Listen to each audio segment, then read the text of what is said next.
Hello, everyone. It's time for Van Chicagoland Stories, the podcast. I'm your host, Pete Costanis. This is episode 179, season 8.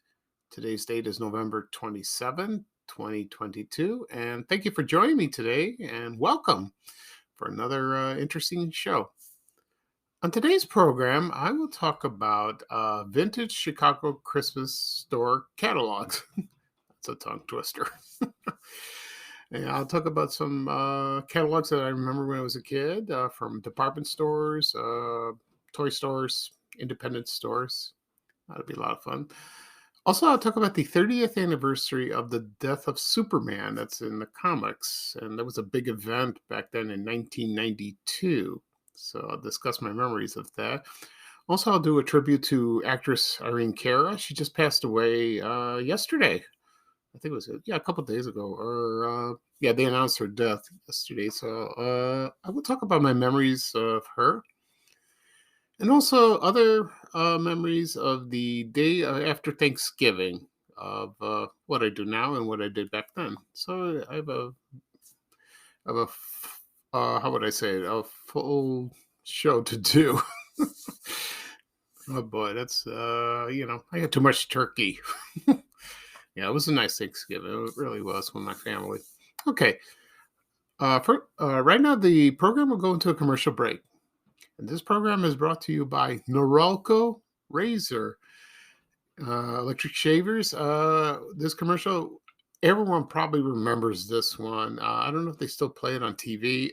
It's where Santa Claus is riding a Norelco Razor, shushing down the hills and the mountains and going through the snow.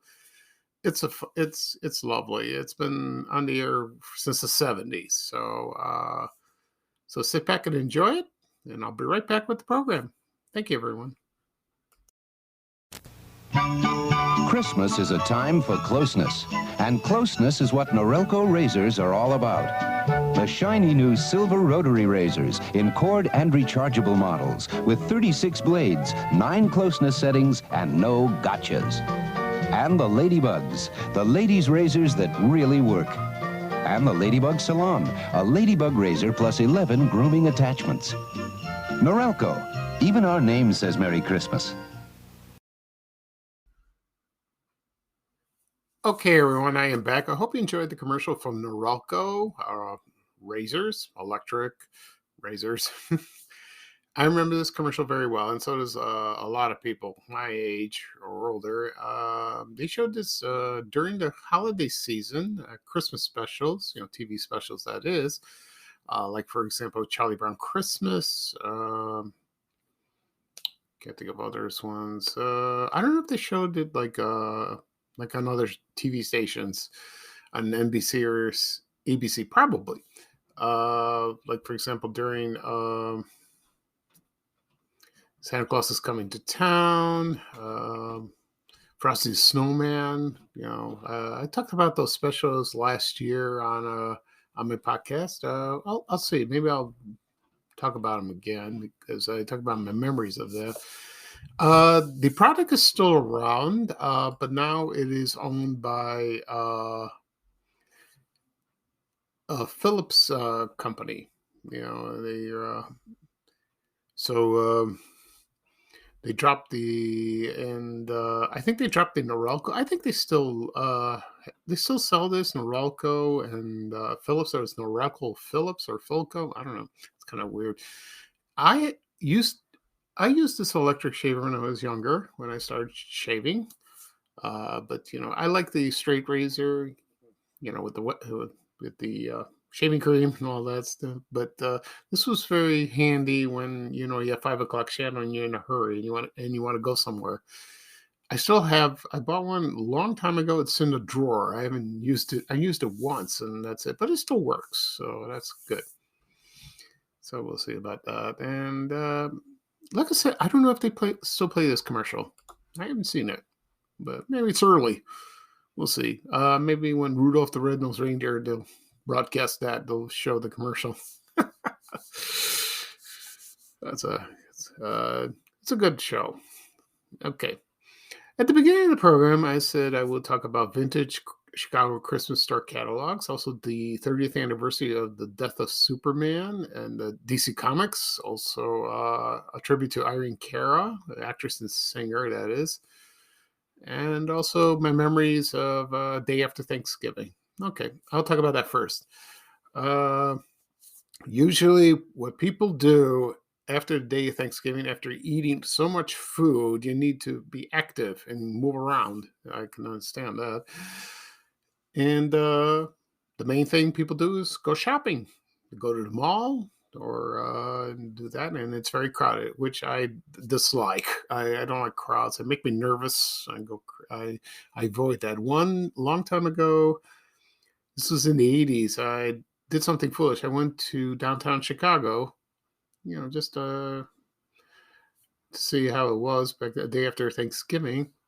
And I went to Water Tower Place in Chicago on Michigan Avenue, and it was packed. Oh, it was packed.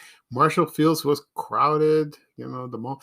It's a beautiful mall, but outside there was loads of people walking back and forth on Michigan Avenue. It was beautiful, but it's too much for me. So I try to avoid that from now on. If I want to buy something, I'll do it. What people do today is online. You buy something, but I like to go to a store. I really do. That's kind of that's nice to do that. Other people decorate their homes. They bring in the Christmas decorations. I don't do that. My mother has a tradition. I don't know where she got this from. Somebody told her, or it was her idea, that we start decorating the house the second week of December, like around the 9th, 8th, 9th, 10th, around there. We've done this all our lives, and well, that's fine. But sometimes in December it gets cold and it's snowy, and then so does November. It does that, but this was an exception. It was this weekend was beautiful. And you can decorate outside or you can do inside. Some people do, like I said, they do decorate the day after Thanksgiving. They get started, they unpack their stuff, decorate the house outside, or they go out and get a Christmas tree. They go buy one. I don't do that. I have a plastic one. It's an artificial in the garage, which is fine. And we'll see when we'll decorate. I don't think this week, probably the following week. And some people do it early. I don't know, even before Thanksgiving. That's a little odd. No, I don't do that. I think they do this because they want to keep busy, or they're depressed. They want just because they're in the Christmas spirit. It's nice because Christmas is my favorite holiday. I love it. It's my favorites. Thanksgiving is second.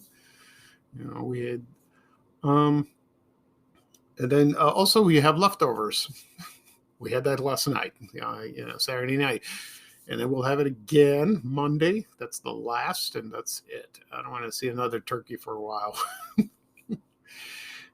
Like that. And I took a picture of our dinner, and I posted on social media, on Facebook and Twitter and Instagram. People love seeing that. You notice my mother has the spanakopita. She has the spinach pie. So that's the only Greek dish was there, because we didn't have anything. But a lot of Greek people I know,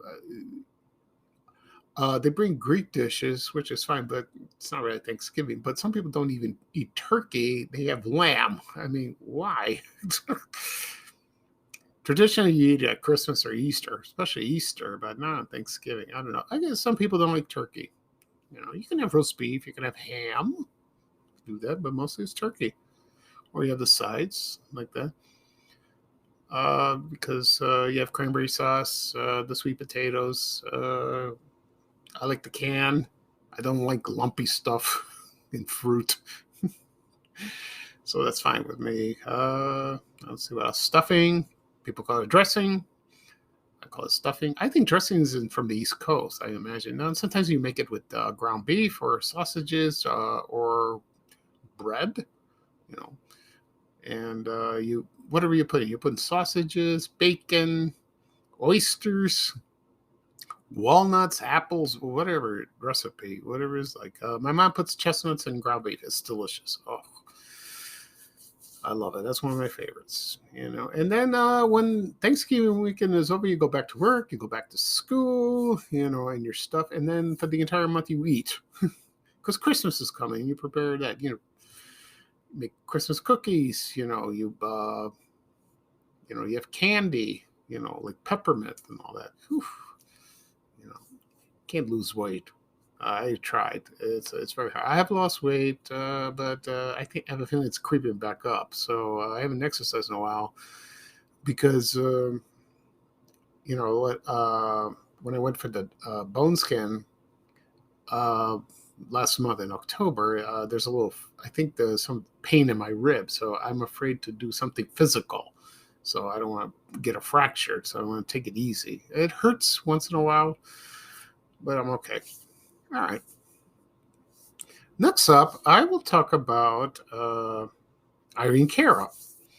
And she passed away on November 25th. So that was Friday. And she was 63 and so young and so unexpected. And I remember she was a actress and singer. She was famous for her role as Coco Hernandez in the 1980 musical film Fame. I never saw Fame. I saw parts of it, but not the whole movie. I should go back and watch it, you know. And but there was a TV series. She was not in that. And where I first saw her was on the TV show Electric Company. She was a member of the band, the Short Circus. I don't know if people remember that. I talked about the Electric Company on a podcast episode last year for the 50th anniversary, and she was there. But I didn't know who she was then, you know, and until she got famous. Then she appeared in TV shows, and then she started singing, recording albums, and then all of a sudden she did Fame, and then the movie Flashdance came out in 1983, and there was the soundtrack of that. And let's see, so it starred Jennifer Beals, which I saw her one day at City Hall in the late 80s. She was walking in the hall because I worked there at the time, and she looked very pretty. You know, she's still acting to this day. You know. Then the movie came out in 1983, and I first saw it at the Chicago Ridge Mall Theater. I didn't see it at Fort City. I don't know why. Maybe they didn't have it, or Evergreen Theater. So I saw that, and it's okay. It's not a flash. It doesn't look film. It didn't film well, you know, like that. And it was but the music in the movie was wonderful, and of course the theme song "Flashdance" or "What a Feeling," you know, "What a Feeling" was performed by Irene Cara, and you know, when you heard that song, it's like it just grabs you. You can't forget it.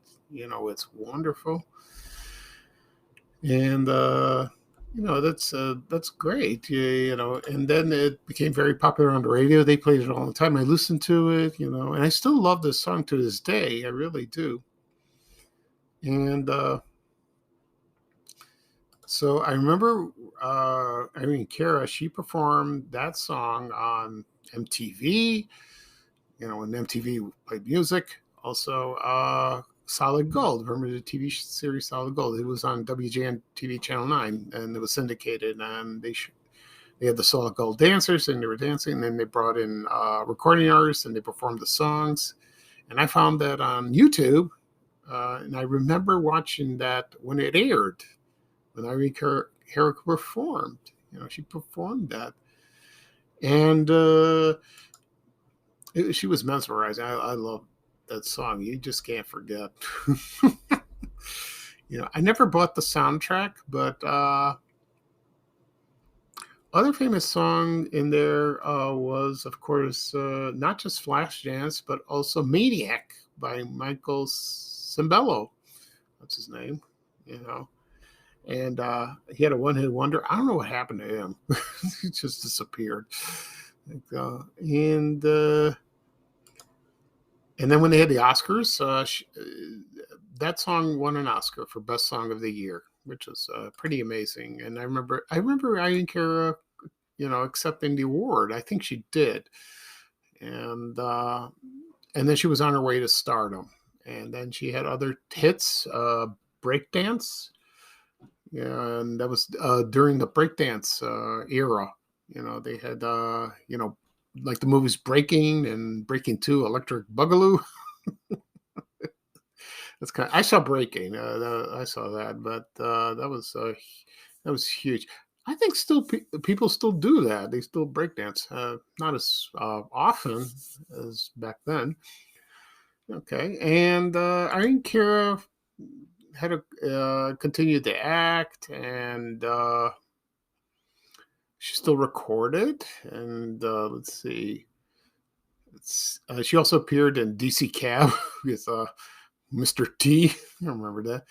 Also, City Heat, and also a movie called Certain Fury. It was not a big hit, but it started with Tatum O'Neal, and I remember this movie when it came out.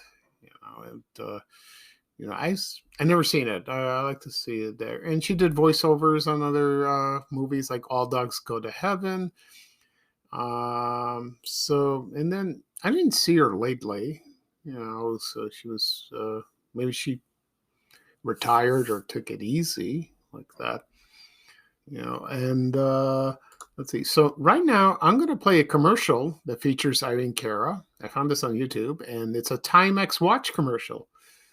And she's the if you try to listen to her, she's in like she's not the first two women in the commercial. She's the next one, so you would hear her voice. She's with her mother. So this commercial is from 1977. It features Irene Cara in the Timex watch for Timex watch. So sit back and listen. Thank you, everyone. I love my dressy watch, but it's too fancy for tennis. Now's the right Timex to give her a new watch, like a sporty Timex. It's perfect. This watch was great for school, Mom, but now it's too casual for the office. Now's the right Timex to give her a new watch, like a classic Timex. I love it. With all she does, she could always use a new watch, so give her the Timex she doesn't have. Sporty, classic, or dressy, they're all beautifully affordable. It's always the right Timex to give her a new watch.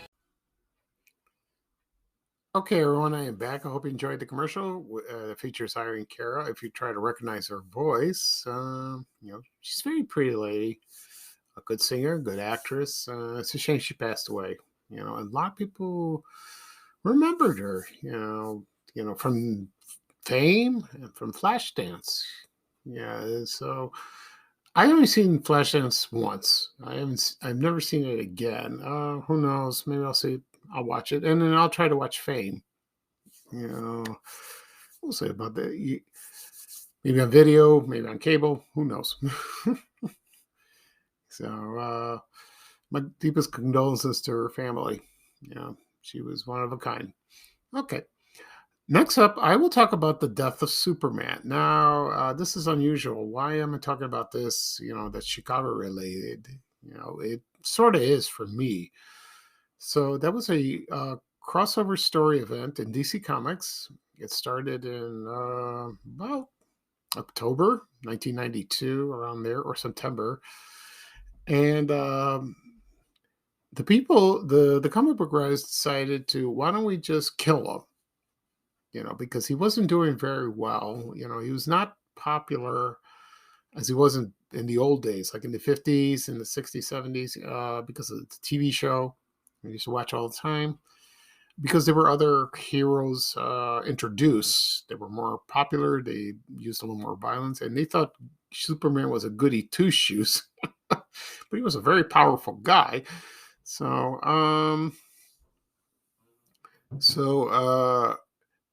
the story was there was an alien. He was trapped in some steel cage, like that, and he kept trying to break out.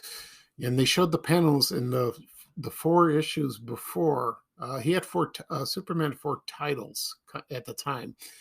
And the last panel they show him, he tried to break out. And then on, I think I'll look it up. see. Doomsday, they showed his full appearance on Superman, the Man of Steel, in number 18. That's what I think it was. And he appeared for a couple months, and then he caused destruction all over the metropolis where Superman lives and all over the world. And then the Justice League tried to stop him. They couldn't, and I think one was killed. I try to remember. That was a long time ago. And then on Superman 75, that's the issue. That's when Superman was killed. He was dead. And the whole world was in mourning until January. And then they stopped publications on those 4 Superman titles for a while. Then it resumed. So the titles was Doomsday. That was the arcs. Next was Funeral for a Friend. And that lasted started from January 1993 all the way to June. So Superman was nowhere in sight. And the last arc, it started in June to October 1993, was the Reign of the Superman. So there were 4 Supermen claiming to be Superman. And that's what it was. So the 4 guys were, one was Steel. His name was John Henry. He wore a suit of armor and he wielded a hammer. He's still in the comics. And I think Shaquille O'Neal portrayed him in the movie. Also, there was a cyborg Superman. He was half man, half robotic, but he was a bad guy. And he destroyed a city. And he was really an astronaut that got killed, and he was brought back to life. The other one was Superboy. They thought it was Superman reverted to a boy, but it was a clone. He was a clone, and he was so he's still around in the comics. Also, there was the Eradicator. He was an alien, but he was sort of a bad guy, but he was an anti-hero. So it wasn't him. So those 4 were not Superman. And then Superman was brought back to life at the end, and then he wore but his hair got longer. that was the style back then, and he wore a black suit, and then he, like I say, he returned to the living, and then everything was fine. My Chicago memories of this particular story event was I pre-ordered the comics, Death of the Superman, and it came in a black bag. And there were 2. There was the deluxe edition and the regular edition. I pre-ordered both. And I pre-ordered this at Moondog's Comic Land store at Fort City Mall, down in the Connection, where Peacock Alley was. They had a store there. It was a chain of comic book stores at the time. It was owned by Gary Colabuono. I can't pronounce his name. I'm Facebook friends with him. He's a very nice man. He doesn't own those anymore. And I pre-ordered it. And at one day after work, I rushed to the store to pick it up. I was so excited. It was there. And I picked them up, and I had the bag. And you know what? The bag is still unopened. I don't think I opened it. No, I don't think so. So I think I took 2 copies. I have to search it. I haven't looked at them in a long time. So I have the regular edition and the deluxe. So I think I have the bag that's unopened, and that's probably worth a lot of money. It probably is, And it had what I remember had an armband, and they had a poster of all the DC comic heroes. A few were carrying his coffin, and they had the funeral. Like that. And when I looked at the poster, it was so sad. At the time, I thought he was gone. He was not coming back. It was very touching. And this year, I think this month, they had the 30th anniversary, and the original creators wrote a new story. I haven't read it yet. I bought the comic, so I'm going to read that. And they had a bag edition of that too. Okay. Maybe I'll buy that someday. We'll see. So I bought that. And so the original one that was released in 1992, I still have it. I'll treasure that. I'm not going to sell it. because that's a keepsake. It really is. So Superman is still around. He's a very popular guy. They made more TV shows. They made more movies. With Henry Cavill, he's a good Superman. The best Superman, of course, on TV was George Reeves. He was the best also. But in the movies, Christopher Reeve. Oh, wonderful. Wonderful actor. He was. I saw the movie came out in 1978 at Fort City. It was magical. Magical. I loved it. It's too bad he passed away. Okay. Next up, this is the last topic I will discuss is Chicago Christmas store catalogs. I made a video last year at this time, and it showcased all the catalogs in Chicago. They were Christmas, and they were covers. So if you want to catch it on YouTube, you can find it on, just type in the search engine, Vintage Chicago Christmas Catalogs, or type my name. You'll see the channel, and you will find the video. I will post the video later on today after I post the podcast, so for people to be reminded like that. And I put it together. People loved it. I put some Christmas music. It's so beautiful. Right now, I'll talk about what I remembered from the catalogs, seeing my memories, and looking glimpses of that.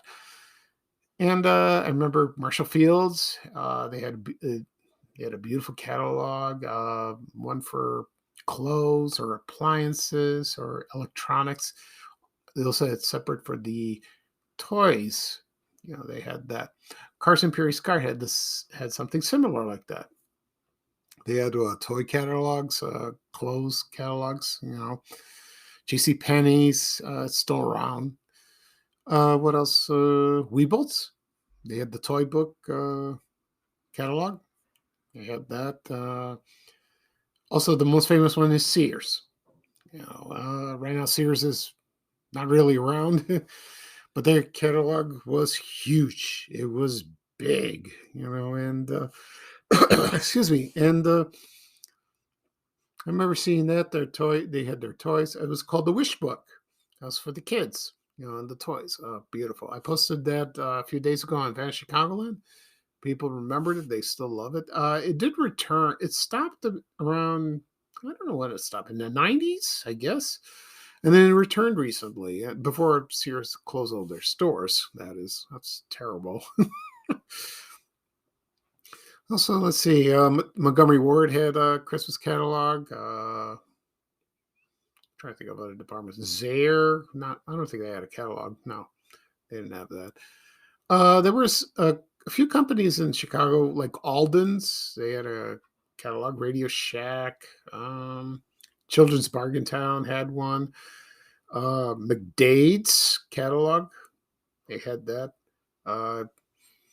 Service Merchandise, they had a Christmas catalog. That was beautiful. W. Bell and Company, they had that one too. That was a nice store. Can't think what else. Dispenser's Castle Toys. They had a catalog. Yeah. I miss that toy store. That's a great store. Yeah, and there were others. And what you had to do was, you receive a catalog in the mail, or you pick one up at the store, and you would choose, and then you order. And then you would either visit there at their store, or you mail in like that, and then you go pick it up, or it's shipped to you, just like Amazon. Yeah, but it's different now. Now stores don't have that. Macy's, no, they don't have that. When they took over Marshall Fields, you don't see catalogs anymore. Another one I thought of is S&H Green Stamps. Remember that? Oh, their catalogs were beautiful. They had a lot of stuff, especially Christmas time. It's beautiful. And then, like when you get your green stamps, when you go to a grocery store, for example, EMP or National, that distribute, like Magicist, for the carpet company. And then you would take the stamps and, glue them. You would either use your tongue or use your glue, and you stamp them. And you go to the redemption center. Mostly Weebills had that. I remember Fort City had one in their basement, and so that was a lot of fun. It really was. Excuse me, I'm coughing like that. Um, so so that's why I put the video together last year. It was very nice, and people loved it. So I'll repost it again later on today after I post the podcast. Okay. So during the month of December, I post a lot of Christmas posts. That's what I do on Vanish Chicagoland. That's a tradition for me, and people look forward to that. I started on the day after Thanksgiving. You know, like for example, like store decorations or like that. The best one thing I want to mention that when Polk Brothers was in business, of course, I don't think they had they didn't have a catalog. They had like sales flyers in the newspaper. And they used to advertise the Santas and the snowmen. And those are hard to find. But you can find something similar like that, and so you could do that. And if you go to an antique store, you find it on eBay, grab it. Those are very rare. I was thinking of doing that. It'd be kind of cool to have an original Polk Brothers Santa or snowman. Okay. All right, then that'll be all for today. I'll do a recap of what I discussed on the show. I talk about the Chicago Christmas Store catalogs, also the 30th anniversary of the death of Superman from DC Comics, also singer and actress Irene Cara, and my memories of the day after Thanksgiving. So Thanksgiving weekend is ending today.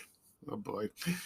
And then we got Christmas coming up. I will do another podcast episode perhaps Tuesday.